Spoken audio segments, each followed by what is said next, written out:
किसी भी बिजनेस और कंपनी की बैकबोन होती है प्रॉफिट्स।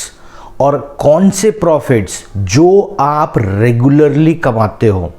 लेकिन अनफॉर्चुनेटली शेयर मार्केट में जितने भी इन्वेस्टर्स होते हैं उसमें से मेजॉरिटी जो होते हैं वो सिर्फ शेयर प्राइस की तरफ ध्यान देते हैं। वो कहते हैं 2000 रुपये का शेयर महंगा है और 200 रुपये का शेयर अच्छा है। एक अच्छा शेयर कौन सा होता है? जिसकी प्राइस लगातार बढ़ती रहे। लेकिन दोस्तों ऐसा होता नहीं है। अगर आप किसी भी कंपनी को समझना चाहते हैं तो उसका बिजनेस समझना पड़ेगा, और अगर आप बिजनेस के बैकबोन को समझना चाहते हैं तो वो है उनकी रेगुलर इनकम। तो चिंता की कोई बात नहीं है। आज के वीडियो में मैं पूरी डिटेल में आपको बताऊंगा कि कैसे आप किसी भी कंपनी को समझ सकते हो कि इनके प्रॉफिट्स रेगुलर हैं कि नहीं हैं, या इनके प्रॉफिट्स कहीं से कुछ एबनॉर्मल तो नहीं आए हैं। तो बने रहिए वीडियो के अंत तक और समझिए ऐसी कौन सी कंपनी है जिनका खर्चा कम है और जिनकी इनकम्स ज़्यादा है।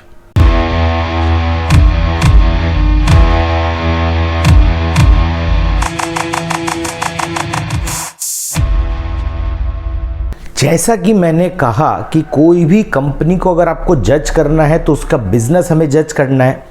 और जब आप किसी कंपनी का बिजनेस देखते हो तो वहाँ पर सबसे पहली चीज़ जो आपको नोटिस करनी होती है वो होता है नेट प्रॉफिट। अब बात आती है, क्या मैं वहाँ पर सबसे पहले नेट प्रॉफिट को ही मुझे देखना है? बिल्कुल भी नहीं, क्योंकि अगर आप सिर्फ नेट प्रॉफिट को देखोगे या प्रॉफिट बिफोर टैक्स जिसे पीबीटी भी कहते हैं तो आप शायद धोखा खा जाओगे। आगे मैं आपको एग्जाम्पल देकर बताऊंगा कि कैसे ये डिसीव कर सकता है। लेकिन आप वहाँ पर धोखा क्यों खाओगे? क्योंकि होता क्या है, कंपनी का एक कोर बिजनेस होता है। उस कोर बिजनेस को रन करने के लिए उनके एक्सपेंसेस होते हैं। उस एक्सपेंसेस को माइनस करने से आपको मिलता है ऑपरेटिंग प्रॉफिट्स। उस ऑपरेटिंग प्रॉफिट से आप डिप्रिसिएशन, अमोर्टाइजेशन और ऐसी बहुत सारी चीज़ें हैं जो आप डिडक्ट करते हो। लेकिन इसके अलावा इन प्रॉफिट्स में आपको ऐसे प्रॉफिट्स भी जुड़े हुए मिलेंगे जो कि वन ऑफ है। अगर हम प्लांट सेल करते हैं, मशीनरी सेल करते हैं, या मैं एक बड़ा बिजनेस हूँ जहाँ पे मेरे अंडर में 7-8 कंपनियाँ हैं, अब मेरा बिजनेस उतना अच्छा चल नहीं रहा है तो मैंने क्या किया, 1 या 2 कंपनी को मैंने अपने में से निकाल कर सेल कर दिया। तो उसकी जो इनकम होगी सेल करने से वो भी आपके इनकम्स में जुड़ जाएगी। तो वहाँ पर क्या होता है, इन कंडीशंस पे आप देखोगे कि मेरा जो प्रॉफिट्स है वो इन्फ्लेट हो जाता है, मेरी जो इनकम है वो इन्फ्लेट हो जाती है। लेकिन आप क्या प्लांट मशीनरी या कोई भी और कहीं से भी अगर आपकी कोई वन ऑफ इनकम आई है तो क्या वो हर साल आएगी? ज़रूरी नहीं है। अब ज़रूरी बात ये हो जाती है ये देखना कि मेरा जो ऑपरेटिंग प्रॉफिट है वो कितना है।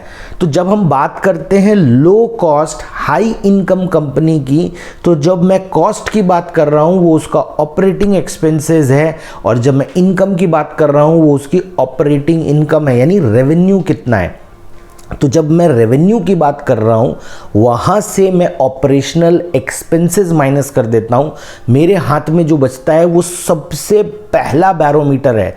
अगर आप किसी भी कंपनी में इन्वेस्ट करना चाहते हैं और उनका ऑपरेटिंग प्रॉफिट लगातार बढ़ रहा है तब जाके तो सेंस बनाता है। लेकिन मैंने देखा है बहुत सारे इन्वेस्टर्स ऐसी कंपनी में इन्वेस्ट करते हैं जहां पर उनका ऑपरेटिंग प्रॉफिट ही लगातार घट रहा है। तो यहाँ पर आपको शॉर्ट टर्म में बेनिफिट मिल सकता है, लेकिन लॉन्ग टर्म में ये कंपनी सस्टेन नहीं कर पाएंगी। तो याद रखिए, इसमें भी एक छोटी सी चीज़ आपको देखनी है, इनका ऑपरेटिंग प्रॉफिट परसेंटेज क्या है। ये जो ऑपरेशनल इनकम है ओवरऑल उसका परसेंटेज क्या है। देखिए ये क्यों इंपॉर्टेंट है, मैं आपको एक बात बताता हूँ। एक कंपनी है जिसका रेवेन्यू 100 रुपये था और उसके एक्सपेंस 80 रुपये थे। तो आपने देखा कि इनकी ऑपरेटिंग इनकम 20 रुपीज़ हो गई, या मैं कह सकता हूँ 20%। अब आपने क्या देखा कि इनकी इनकम 300 हो चुकी है और इनका जो प्रॉफिट है वो 50 रुपीज़ दिखा रहा है। इसका मतलब मेरा ऑपरेटिंग एक्सपेंस 250 रुपीज़ है। अब आप इसके परसेंटेज को कंपेयर कीजिए। रेवेन्यू है 300 का, इनकम है 50 की, तो क्या ये 20% है? जी नहीं, ये 20% से कम है। अब क्योंकि अगर ये 20% होता तो ये आपका ऑपरेटिंग इनकम 60 होती। अब इसके अगेंस्ट में आप पहले वाले केस में जाइए, जब इनका इनकम 100 थी, आपकी ऑपरेटिंग इनकम उस समय कितनी आ रही थी? 20। यानी out of 100 rupees of revenue they were able to control the cost at 80% and they were making a money of 20%। But इस कंडीशन में जहां पे उन्होंने रेवेन्यू तो बढ़ा दिया, प्रॉफिटेबिलिटी भी बढ़ा दी, लेकिन जो उनके खर्चे हैं वो रेवेन्यू के मुकाबले ज़्यादा बढ़े हैं, तो आपका जो ऑपरेटिंग प्रॉफिट परसेंटेज है वो घट गया है। अब एक क्वेश्चन ये आ सकता है, क्या ऑपरेटिंग प्रॉफिट ही एकमात्र चीज़ है जो आपको देखनी है? देखिए, अनफॉर्चुनेटली लोग हर बार एक ऐसा सोल्यूशन चाहते हैं कि मैं एक चीज़ देख लूँ बस बाकी मेरा काम हो जाए। शॉर्टकट तो नहीं होता है, लेकिन जैसे ABCD में A सबसे पहले आता है, तो आप अगर किसी भी कंपनी को स्टडी कर रहे हैं तो पहले आता है रेवेन्यू, सेकेंड नंबर पे एक्सपेंडिचर, और जब वो दोनों को कैलकुलेट कर लेते हो तो जो बच जाता है वो आता है आपका ऑपरेटिंग इनकम।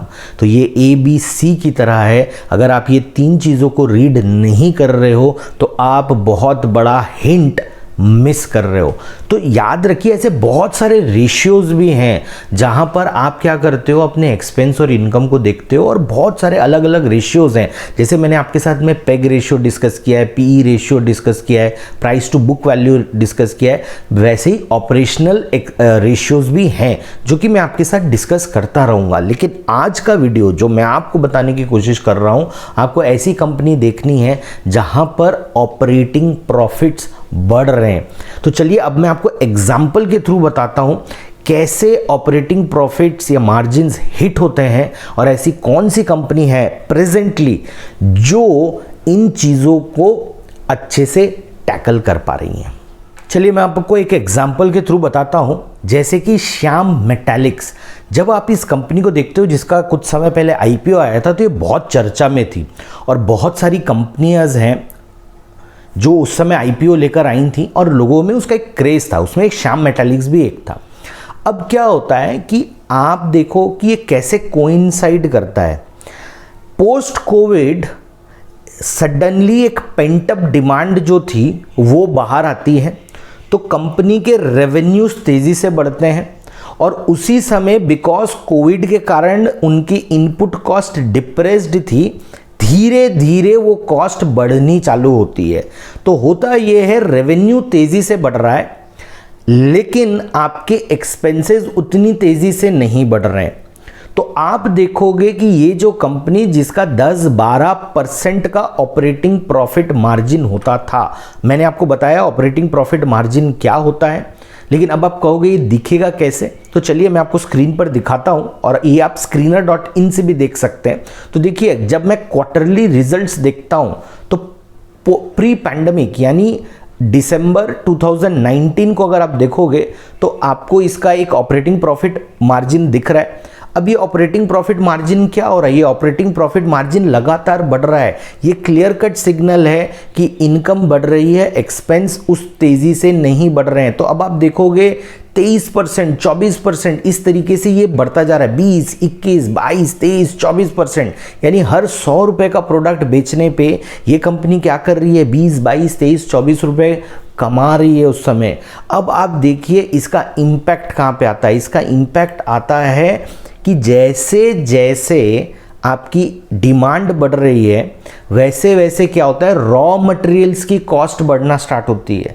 तो आपने क्या दिखा रहे भाई, स्टील की डिमांड है, स्टील का स्टॉक बाय करते हैं, एक्स मेटल का स्टॉक बाय करते हैं, लेकिन आप ये देखना भूल गए कि जो मेटल स्टॉक्स हैं वो लगातार एक्सपेंसिव होते जा रहे हैं। क्यों एक्सपेंसिव होते जा रहे हैं? क्योंकि पीछे पीछे डिमांड के साथ पीछे पीछे क्या आएगा, पीछे पीछे आएगा मेटल की प्राइजेस का बढ़ना। और जब मेटल की प्राइजेस धीरे धीरे बढ़ना चालू की तो आप देखिए कि इनका जो 2021 में इनका ऑपरेटिंग प्रॉफिट मार्जिन पीक कर गया।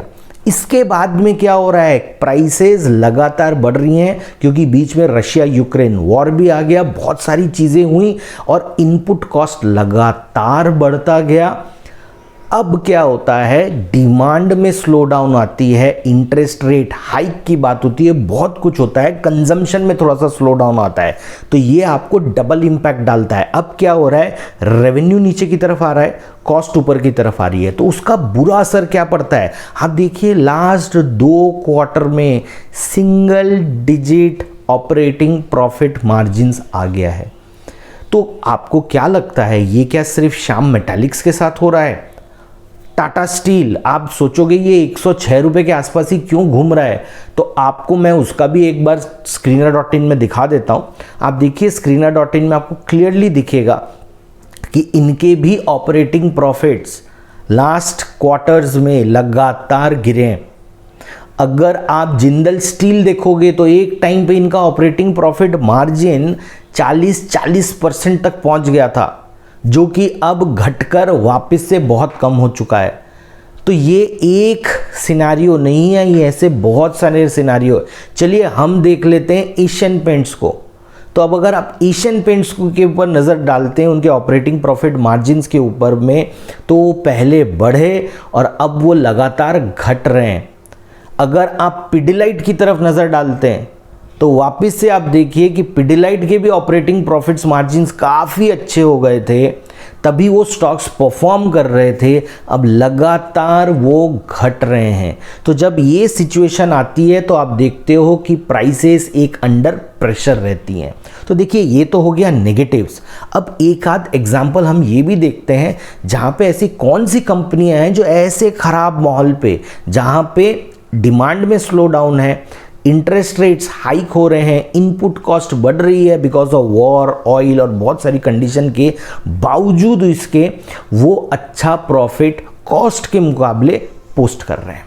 तो चलिए जो सबसे पहली कंपनी है वो हम देखते हैं, जो कि है सिप्ला। सिप्ला को अगर आप देखोगे तो 2019 में इनका ऑपरेटिंग प्रॉफिट परसेंटेज 17 के आसपास होता था, जो कि बढ़ के 23-24 पे चला गया। और कंपनी इतनी उठापटक के बावजूद अभी भी आपके 23-24% के ऑपरेटिंग प्रॉफिट्स को मेंटेन कर रही हैं, यानी इनकम भी बढ़ रही है, एक्सपेंसेस भी बढ़ रहा है, बट वो रेशियो बरकरार है। तो देखिए यहाँ पर मैं आपको एक छोटा डिस्क्लेमर दे रहा हूँ, ना मैं रिसर्च एनालिस्ट हूँ, ना मैं आपको कोई स्टॉक रेकमेंड कर रहा हूँ। अगर मैं कोई भी स्टॉक के बारे में आपको पॉजिटिव बता रहा हूँ, इसका ये मतलब नहीं है कि कल जाकर आप खरीद लोगे। मैं आपको जो भी बता रहा हूँ एक कॉन्टेक्स्ट में बता रहा हूँ। तो जैसा मैंने आपको सिप्ला के केस में बताया कि जैसे सिप्ला एक अच्छी जगह पे आपको बनता हुआ दिखता है कि भाई operating profits margins higher level पे मेंटेन्ड है, ऐसा नहीं है कि ये लोअर लेवल पे मेंटेन्ड है। स्टॉक का पीई अच्छा खासा करेक्ट हुआ है, मार्केट करेक्ट हुआ है, तो प्राइसेस करेक्ट हुए हैं, जहां पर एक वैल्यू निकल कर आती है ऐसे स्टॉक्स में। एक बहुत छोटी कंपनी है लेमन ट्री होटल्स। अगर आप इनका ऑपरेटिंग प्रॉफिट देखेंगे तो प्री पैंडेमिक 40% का होता था। 40% के ऑपरेटिंग प्रॉफिट मार्जिन से ये घट के 12, 15, 17 पे आ गए थे बिकॉज ऑफ लॉकडाउन, वो आप समझ सकते हो। आगे जाकर अभी जो रिसेंटली ये वापस से 40% के ऊपर अपना ऑपरेटिंग प्रॉफिट मार्जिन्स पोस्ट कर रहे हैं, एंड दिसंबर क्वार्टर में आप देखोगे कि ये 54 चला गया है, जो कि पैंडेमिक के पहले भी नहीं था। तो अभी आप देख सकते हो कि दो अलग अलग बिजनेस साइड है। एक बिजनेस साइड है जहां पे कॉस्ट के कारण आपका ऑपरेटिंग प्रॉफिट मार्जिन मात खा रहा है, और एक ऐसी जगह है जहां पे अभी ऑपरेटिंग प्रॉफिट मार्जिन्स बढ़ने स्टार्ट हुए हैं। तो जब जब ऐसी सिचुएशंस बनती हैं तब आप देखोगे कि वो स्टॉक्स लगातार चलते हैं, और एक इन्वेस्टर ये सोचता रह जाता है कि ये स्टॉक्स चल क्यों रहे हैं, और बाय द टाइम उसको समझ में आता है या रीज़न समझ में आते हैं, वो पिक कर चुके होते हैं और वो पिक में उस स्टॉक को बाय करते हैं। तो चलिए एक स्टॉक और देख लेते हैं। तो हमारा जो अगला स्टॉक है वो है पीआई इंडस्ट्रीज केमिकल सेक्टर से। तो जब आप इस कंपनी का ऑपरेटिंग प्रॉफिट देखते हैं कि प्री पैंडेमिक कितना था, यानी दिसंबर 2019 में कितना था, तो आप देखोगे तकरीबन 22% के आसपास था। अब क्या हो रहा है, ये तो इस कंपनी ने अपने प्रॉफिट्स को लगातार मेंटेन किया है, कभी भी एकदम बहुत ज़्यादा भी पोस्ट नहीं किया और बहुत कम भी पोस्ट नहीं किया। साथ ही साथ लास्ट 2 क्वार्टर से 22, 24 और अब दिसंबर क्वार्टर में 26% का ऑपरेटिंग प्रॉफिट मार्जिन्स आया है। यानी ये कंपनी जो है अपने बिजनेस को लगातार पकड़ के रखे हुए है और अपने कॉस्ट को कंट्रोल करते हुए इनकम को बढ़ा रही है। तो देखिए, जब कभी भी आप किसी कंपनी को सोचते हैं कि भाई मुझे इस कंपनी में हिस्सेदार बनना है, शेयर होल्डर बनना है, तो आपको काफ़ी वक्त स्पेंड करना पड़ता है, बहुत टाइम स्पेंड करना पड़ता है ये समझने पे कि ये कंपनी बिजनेस रन कर रही है। देखिए, एक नॉर्मल इन्वेस्टर क्या करता है, इससे ज़्यादा अट्रैक्ट हो जाता है कि कौन से सेक्टर में आप, कौन से सेक्टर में बहुत इंपॉर्टेंट है, बट आप उस सेक्टर में काम किस तरीके से कर रहे हो, आपका ट्रैक रिकॉर्ड किस तरीके का है, क्या आपके जो प्रॉफिट्स हैं वन ऑफ हैं, गलती से आ गए हैं, या आप ऐसा प्रॉफिट कर रहे हो जो रेगुलरली आ रहा है। तो देखिए दोस्तों, मैंने आपको कुछ दिखाए जहाँ पर मार्जिन्स हिट कर रहे हैं, मैंने आपको कुछ दिखाए जहाँ पे मार्जिन्स इंप्रूव कर रहे हैं।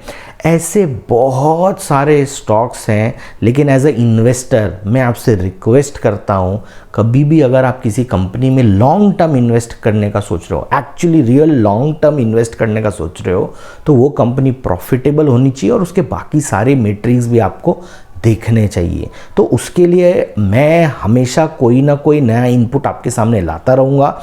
लेकिन आपने अगर अभी तक इस चैनल को सब्सक्राइब नहीं किया है तो प्लीज़ इस चैनल को सब्सक्राइब कीजिए, अपने दोस्तों और चाहने वालों के साथ शेयर कीजिए, ताकि मैं ये सारी जानकारी उन तक भी पहुंचा सकूं। और मुझे कमेंट बॉक्स पर बताइए आपको ये वीडियो कैसा लगा, और अगर आप चाहते हो कि मैं कोई और वीडियो बनाऊं किसी इसी सिमिलर टॉपिक पे, तो मैं बिल्कुल आपके सामने वो वीडियो लेकर आऊं।